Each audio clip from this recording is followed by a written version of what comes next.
இதே மாதிரி பனையூருக்கு ஒரு நாள் நான் பார்வையாளராக வந்தேன்.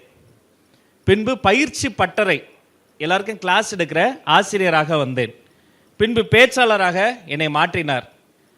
பின்பு கொள்கை பரப்பு செயலாளராக்கினார்.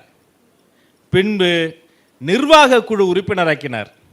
பின்பு மேனிஃபெஸ்டோ தேர்தல் அறிக்கை குழு உறுப்பினராக்கினார்.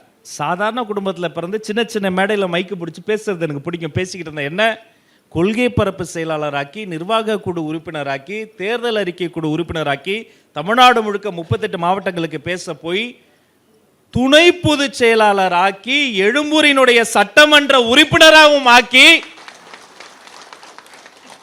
இன்னைக்கு மாண்புமிகு அமைச்சராக்கி இருக்கிறார்னா, மாண்புமிகு தமிழ்நாடு முதல்வர் சி ஜோசப் விஜய் அவர்களை நம்பியவர்களை கைவிட்டதாக சரித்திரமே இல்லை.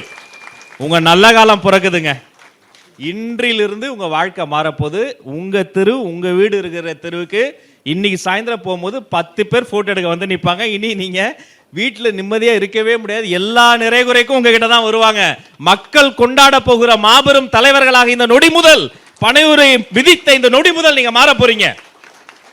உங்களுக்கு உண்டான மரியாதை எல்லாமே எங்க அண்ணன் தருவாரு.